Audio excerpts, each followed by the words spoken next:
अनुलग साहब,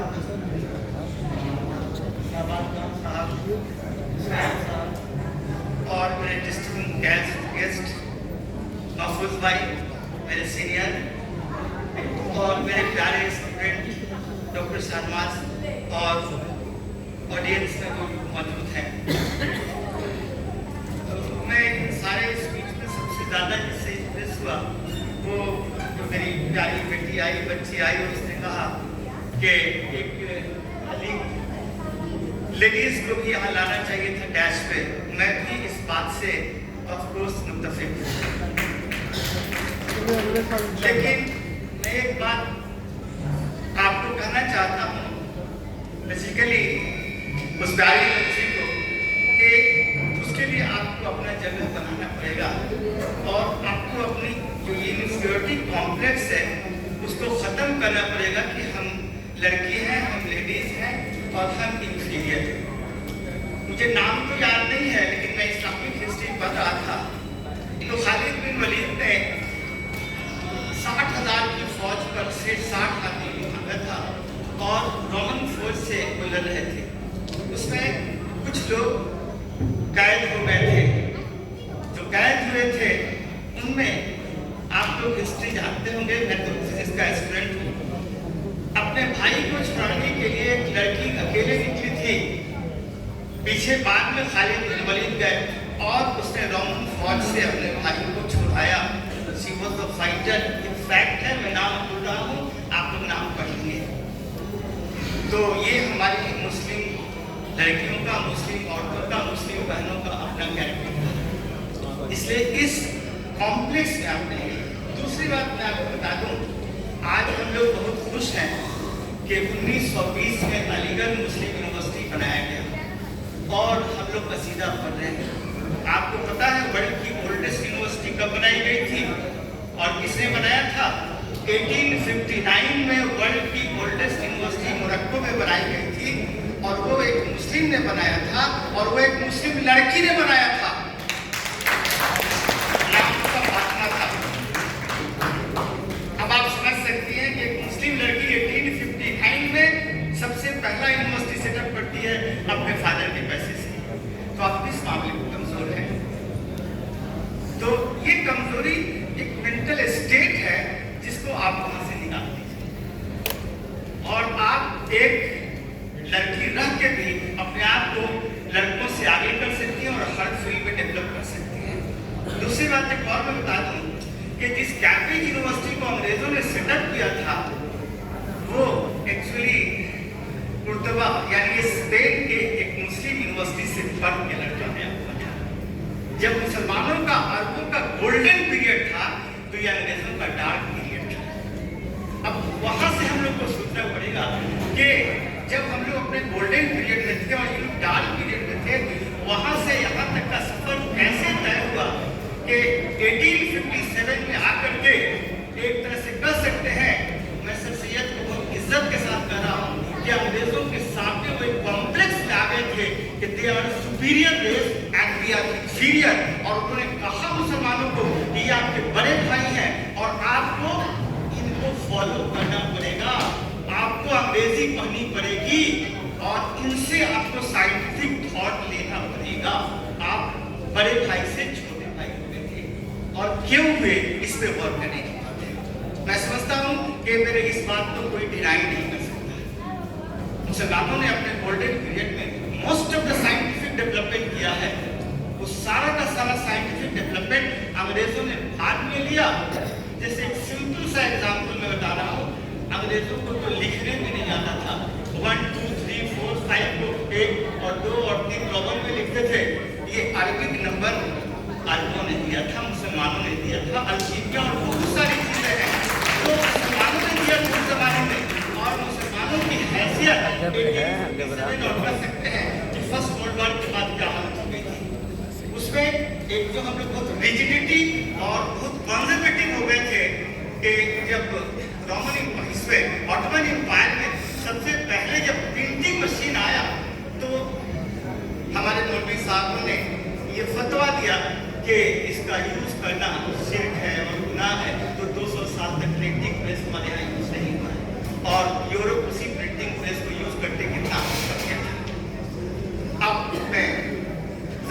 ये जो अलीगढ़ मूवमेंट है उस पर आता हूँ। देखिए, इसको समझने की जो जरूरत है, मैं फिजिक्स का स्टूडेंट हूँ, इसलिए मेरा साइंटिफिक टेम्पर इसमें ज्यादा रहेगा। जो मैं थोड़ा बहुत जो मैंने पढ़ा है फिजिक्स ज्यादा और इधर कम, तो शुरू में जो 1817 में सर सैयद 45 में उनकी 38 में उनके फादर का डेथ हुआ, वो मुगलों के दरबार में थे। ये भी मुगलों के दरबार में आया जाया करते थे, लेकिन 38 में एक्चुअली जब इनका डेथ हुआ फादर का, तो इन्होंने आना जाना बंद कर दिया, क्योंकि इन्होंने देख लिया था कि मुगलिया सल्तनत आखिरी सांस ले रही है। और ये चूंकि इनका विजन बहुत क्लियर था, इसलिए इन्होंने अंग्रेजों के यहाँ एक लड़की नौकरी करना पसंद किया, लेकिन दरबार में बाइज्जत नौकरी को इन्होंने ठुकरा दिया। और बाद में आप जानते हैं ये मुंशी बने आगरा में, उसके बाद जुडिशरी में आए। और 1857 के पहले तक ये बहुत एक रिवायती किस्म के इंसान थे। 1857 के पहले जो भी बुक इन्होंने लिखा, जो भी ज्यादातर हिस्ट्री या फिर बाइबल और इस पर एक किताब इनकी आई थी कुरान के लाइट में, तो वहां तक वो रिवायती थी। 1857 में इन्होंने जो देखा, जो हालत, और खासकर मुसलमानों की जो हालत देखी कि मार के पेड़ पर लटका दिए गए थे, गांव का गांव जला दिया गया था, क्योंकि राममोहन राय सर सैयद के पहले आ गए थे, ईश्वरचंद्र विद्यासागर भी आ गए थे। तो इनके यहाँ हमारे बरादरी वतन के यहाँ जो सोशल और रिलीजियस मूवमेंट था वो थोड़ा पहले आया था, और वो लोग थोड़े से कम रिजिड थे, इसलिए वो अंग्रेजों के साथ काम करते थे। अंग्रेजों क्या किया, अंग्रेजी पढ़ी और वो लोग वेल प्लेस्ड थे, और अंग्रेजों ने उनसे उतनी दुश्मनी नहीं की जितना मुसलमानों से। और मुसलमान 1857 में बहुत बढ़ चढ़ कर आगे आए, और इसीलिए 1857 में सबसे ज्यादा नुकसान अगर किसी को हुआ तो वो मुसलमानों को। और ये चीज देखने के बाद ऑफ कोर्स ये बहुत परेशान हुए। 1857 के गदर में इनके अपने मामूजान मारे गए, इनका मेरा भाई मारा गया, इनकी माँ और खाला जो दिल्ली में झोपड़ी में छुपी हुई थी, तो इनको काफी कह सकते हैं कि तकलीफ हुई। लेकिन सर सैयद को एक बहुत बड़ी खूबी थी कि इन सारी चीजों को देखने के बाद एवरेज मुसलमानों की तरफ रिएक्शनरी नहीं थी। हमारे यहाँ एक्चुअली मुसलमानों की खूबी क्या है कि हम लोग बड़ी इमोशनल और बड़ी रिएक्शनरी होते हैं। शेर पर ताली बजाना उनको आता है, वाह वाह करना, और नॉर्मली बहुत सीरियस तरह की थिंकिंग कि एक्चुअली किसी चीज का आफ्टर इफेक्ट क्या होगा, हमारे इस एक्शन का रिएक्शन क्या होगा। लोग कहते हैं ना कि आपने थोड़ा सा एक पल में आपने गलती की और सदियों जो आप उसका सजा पाएंगे, ये हम लोग नहीं सोच पाते, लेकिन सर सैयद ने उस वक्त सोचा। और 1857 में ये भी चाहते थे तलवार लेके निकल जाते हैं, लेकिन इन्होंने अंग्रेजों को बचाया, अंग्रेजों से दोस्ती की। ये समझ रहे थे कि इस वक्त जो अंग्रेजों की फुटिंग है हिंदुस्तान में, उसको हिलाया नहीं जा सकता है। चालाकी इसी में है कि हम इनसे दोस्ती करें, और इन्होंने दोस्ती किया। और एक असबाबुल जो कह सकते हैं कि क्या नाम, तो असबाबे बगावते हिंद किताब लिखे। इन्होंने मुसलमानों और अंग्रेजों के बीच एक मसालियत करने की दोस्ती की, और कहा कि देखिए ये मुसलमान ऐसे नहीं है, आपने थोड़ा बहुत जो गलती किया इसलिए मुसलमान कूद गए हैं, तो प्लीज ये जो डिस्क्रिमिनेशन है मुसलमानों के साथ, इसको खत्म किया जाए। वो उनकी बड़ी अच्छी किताब है और मुस्लिम दोस्त किताब है। उसके बाद तब उन्होंने मुसलमानों की तरफ अपना रुख किया और कहा कि देखिए ये जो आप रिजिडिटी रखे हुए हैं कि इंग्लिश नहीं पढ़ेंगे, अंग्रेजों के साथ नहीं बैठेंगे, उनके साथ खाना नहीं खाएंगे, इसको बंद कीजिए। आपको नहीं पता है कि आपके बरादरे वतन 50 साल आगे हैं आपसे एजुकेशन में, और हर फील्ड में आगे हैं, आप बहुत पीछे हैं। मुसलमान कुछ समझे, कुछ नहीं समझे। उस वक्त दूसरा एक बहुत बड़ा प्रॉब्लम था एजुकेशन के अलावा। एक्चुअली इंग्लिश के जो ओरिएंटलिस्ट थे वो मुसलमानों पे हमला कर रहे थे, हुजूर पे हमला हुआ। एक किताब लिखा विलियम मोर ने, द लाइफ ऑफ मोहम्मद, उसमें हुजूर पर बहुत तरह के बेजा इल्जाम लगाए गए, बहुत तरह का ऐसा वर्ड लिखा गया जिसको कोई भी मुस्लिम बर्दाश्त नहीं कर सकता है। वहाँ भी इनकी चालाकी देखिए, उन्होंने नहीं कहा कि किताब को जला दीजिए और वाजिबुल कत्ल है विलियम मोर, ये चुपचाप से 1869 में गए थे। तो इंग्लैंड जो गए थे, ये उस किताब के ऑपोजिट एक किताब के जवाब को लिखने के लिए गए थे कि एक्चुअली वो किताब जो लिखी गई है वो किस लाइब्रेरी से लिया गया है, उसका एक्चुअली जो रूट है वो क्या है। वहां से उन्होंने पढ़ा और पढ़ने के बाद लिखना शुरू किया। एक बात सुन लीजिए, हुजूर से इनका प्यार कितना था कि उस किताब को लिखने में उन्होंने अपना घर बेच दिया, अपना घर बेच दिया और इन्होंने कहा कि मुझे भीख भी मांगना पड़ेगा तो मैं इस किताब को लिख के ही जवाब दूंगा। तो ये उनका प्यार था हुजूर से। फिर वहां जो गए तो एक और इनकी पर्सनैलिटी में बहुत चीज है जिसको जानना बहुत जरूरी है। वो ये कि अंग्रेजों की जो शान और शौकत देखा, उनका जो डेवलपमेंट देखा, वो कुछ ज्यादा ही उनसे इम्प्रेस हुआ। और उस वक्त जो भी डेवलपमेंट था उस वक्त का, हिंदुओं में हो अंग्रेजों में हो, लोग समझते थे कि मजहब को छोड़ दीजिए, लामजहब हो जाइए, तभी आप साइंटिफिक टेम्पर में आएंगे। तो एक्चुअली सर सैयद ने डेवलप करना शुरू किया साइंटिफिक टेम्पर, जिसमें उन्होंने साइंटिफिक सोसाइटी बनाई और अपने पूरे थॉट को साइंटिफिक कर दिया। अगर आपको मैं ये कहूँ कि सर सैयद को फॉलो करने वाले उनके डेथ के बाद नहीं के बराबर है, तो इसका रीजन क्या है कि सर सैयद ने जो साइंटिफिक टेम्पर डेवलप किया, इस कदर डेवलप किया कि उन पर कुफ्र का फतवा हो गया। कुफ्र का फतवा होने का वजह मैं 2-3-4 बता देता हूँ और उसको बहुत आप लोग पॉजिटिव वे में लीजिएगा, क्योंकि उन्होंने कुरान की जो तस्रीर लिखी उसको एक्चुअली जो पहले की तस्रीर थी उसको एकदम बिल्कुल उलट कर दिया।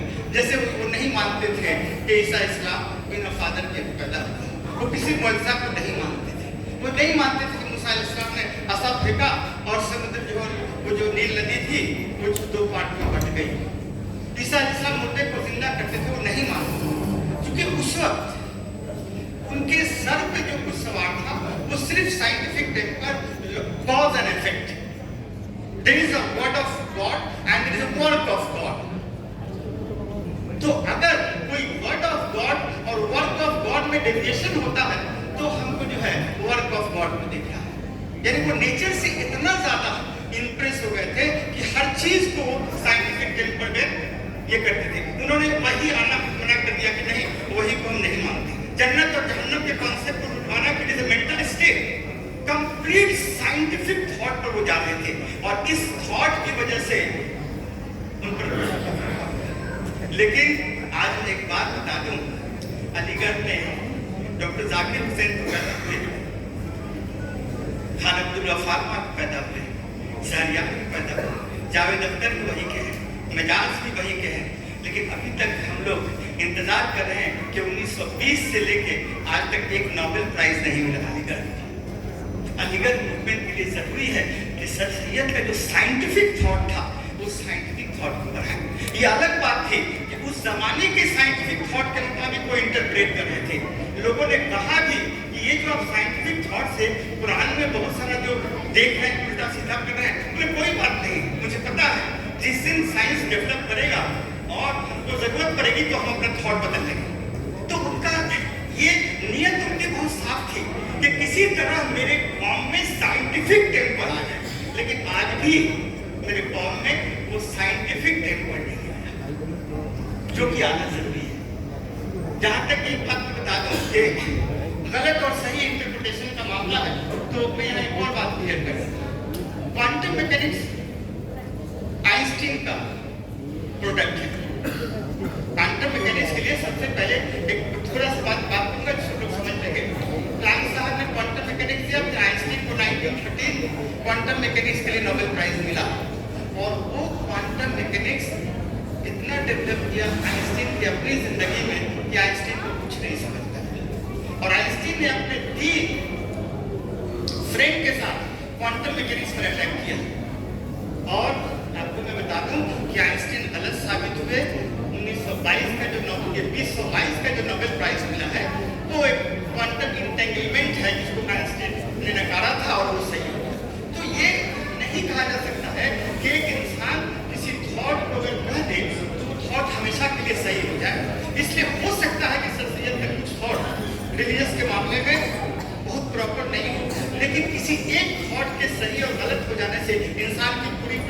कभी खत्म नहीं हो जाती। सर सैयद की पर्सनालिटी जितनी बड़ी है, उस पर्सनालिटी को समझना मेरे और आप जैसे इंसान के लिए ऑफ कोर्स पॉसिबल नहीं। अब मैं ये कहना चाहूँगा, बहुत ज़्यादा वक्त नहीं होगा, कि सर सैयद का मूवमेंट सही मायने में फ्लॉप कर गया। हम लोग जरूर खुशी मना रहे हैं, लेकिन सर सैयद नहीं बन सकते। सर सैयद बनने के लिए सर सैयद अपनी जिंदगी में उन्होंने खुद को मार दिया था।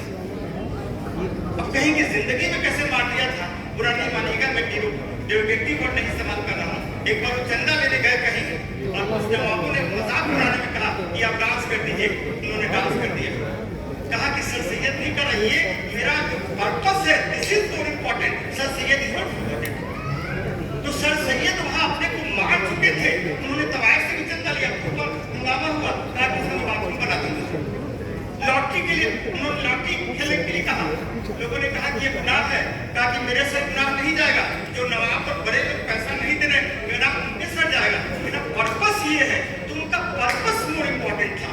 आज आप अपने पर्पस के लिए ठीक मांग सकते हैं, सर सैयद ने अपने पर्पस के लिए ठीक मांगा, तो सर सैयद ने चूंकि अपने को जिंदगी में मार दिया, इसलिए आज सर सैयद जिंदा है। अगर आप चाहते हैं कि दूसरा सर सैयद पैदा हो, तो आपको पहले अपने नफ्स को, अपने आप को, अपने इज्जत को मारना पड़ेगा, आप सर सैयद बन सकते हैं। तो एक और बात, अलीगढ़ मुस्लिम मस्जिद या अलीगढ़ मूवमेंट तब ऑफकोर्स काफी आगे बढ़ेगा जब हम लोग ग्राउंड लेवल पर, प्राइमरी लेवल पर स्कूल खोल के साइंटिफिक टेम्पर से बच्चे को पैदा करें। बहुत साइंटिफिक टेम्पर से प्राइमरी स्कूल के बच्चे अगर आएंगे और फिर स्कूल में उसी साइंटिफिक टेम्पर से पढ़ाया जाता है, तब वो यूनिवर्सिटी में जाके नोबेल प्राइज के लायक हो जाएगा। इसलिए मेरा यही रिक्वेस्ट है कि अगर हम लोग सर सैयद के मिशन को आगे लेके जाना चाहते हैं, तो इसमें से जो लोग भी डिजर्व करते हैं या जिनके पास ये शौक है, हो सके तो प्राइमरी लेवल पर क्वालिटी एजुकेशन की बात करें। Thank you.